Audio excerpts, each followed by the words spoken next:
السلام علیکم ورحمۃ اللہ وبرکاتہ۔ سیدنا کریم صلی اللہ تعالی علیہ وآلہ وسلم سورہ سورۃ الحدید آسان تفسیر القرآن میں آج سورہ الحدید کی آیت نمبر انشاءاللہ عز و جل ہم 23 لفظی با محاورہ ترجمہ و تفسیر سے پڑھیں گے، تو آئیں انشاءاللہ آج تلاوت سماعت فرماتے ہیں آیت نمبر 23 کی۔ اعوذ باللہ من الشیطان الرجیم، بسم اللہ الرحمن الرحیم، لکی لا تأسوا علی ما فاتکم ولا تفرحوا بما آتاکم واللہ لا یحب کل مختال فخور۔ ہم نے تمہیں اس لیے بتا دیا کہ تم غم زدہ نہ ہو اس چیز پر جو تمہیں نہ ملے، اور نہ اترانے لگو اس چیز پر جو تمہیں مل جائے، اور اللہ تعالیٰ دوست نہیں رکھتا کسی مغرور شیخی باز کو۔ لکی لا تأسوا، کہ تم غم زدہ نہ ہو، علی ما فاتکم، اس پر جو تمہیں نہ ملے، ولا تفرحوا، اور نہ اترانے لگو، بما آتاکم، اس پر جو تمہیں مل جائے، واللہ، اور اللہ، لا یحب، دوست نہیں رکھتا، کل مختال، کسی مغرور فخور شیخی باز کو۔ اس آیت کا ترجمہ کنز العرفان سے بھی کر لیتے ہیں، تاکہ تم اس پر غم نہ کھاؤ جو تم سے رہ جاتی یا تم سے جاتی رہے، اور اس پر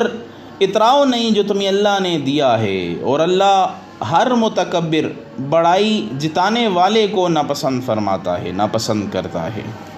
اب اس آیہ مبارکہ میں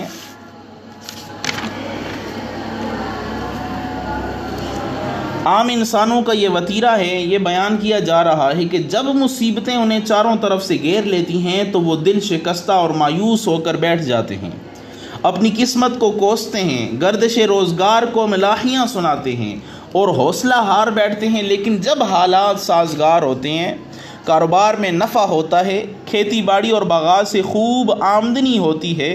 تو پھر خوشی سے پھولے نہیں سماتے، یہ خیال کرنے لگتے ہیں کہ یہ سب ان کے طالع ارجمند کی برکت ہے، یعنی ان کی خوش قسمتی کی برکت ہے، وہ خود بڑے زیرک اور معاملہ فہم ہیں، کاروبار اور زراعت کے اسرار اور رموز پر انہیں کامل دسترس حاصل ہے،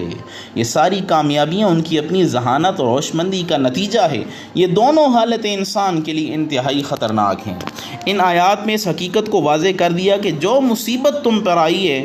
اس سے کوئی مفر نہ تھا، تمہارے پیدا ہونے سے پہلے یہ تمہارے مقدر میں لکھا جا چکا تھا، اس لیے پریشان ہونے کی ضرورت نہیں۔ صبر کا دامن مضبوطی سے پکڑے رہو اور اپنی جد و جہد کو جاری رکھو، اور جو نعمتیں تمہیں بخشی گئی ہیں وہ تمہارے پیدا ہونے سے پہلے تمہاری تقدیر میں رقم ہو گئی تھیں، ان پر اللہ تعالیٰ کا شکریہ ادا کرو تاکہ وہ اپنے احسانات سے تمہیں ہمیشہ بہراور رکھے۔ اب یہاں پہ مختال اس متکبر کو کہتے ہیں جو اپنی ذاتی خوبی اور کمال پر فخر و ناز کرے، اور فخور اس متکبر کو کہتے ہیں جو اپنے جاؤ منصب یا مال و دولت پر گھمنڈ کرے۔ تو اس آیہ مبارکہ میں اور پچھلی آیت میں اگر غور و فکر کیا جائے تو اللہ فرماتا ہے لکی لا تأسوا علی ما فاتکم، تاکہ تم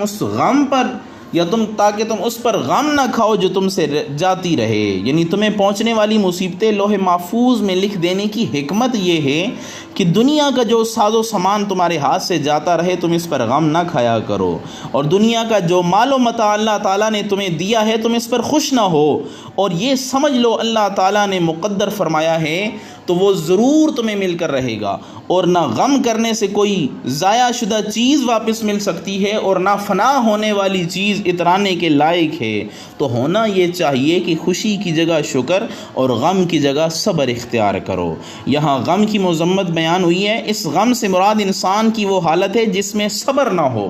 اللہ تعالیٰ کی تقدیر پر راضی رہنا نہ پایا جائے، اس سے یہ والا غم ہے، اور ثواب کی امید بھی آدمی نہ رکھے، جبکہ خوشی سے وہ اترانا مراد ہے جس میں مست ہو کر آدمی شکر سے غافل ہو جائے۔ البتہ وہ رنج و غم جس میں بندہ اللہ تعالیٰ کی طرف متوجہ ہو، اس کی رضا پہ راضی ہو، ایسے ہی وہ خوشی جس پہ اللہ تعالیٰ کا شکر گزار ہو ممنوع نہیں ہے، جائز ہے۔ حضرت امام جعفر صادق رضی اللہ تعالیٰ عنہ فرماتے ہیں، اے فرزند آدم، کسی چیز کے فقدان پر کیوں غم کرتا ہے، یہ اس کو تیرے پاس واپس نہ لائے گا،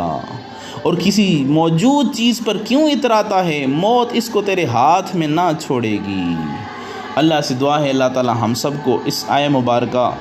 کو سمجھنے کی توفیق عطا فرمائے۔ وما علیہ الا البلاغ۔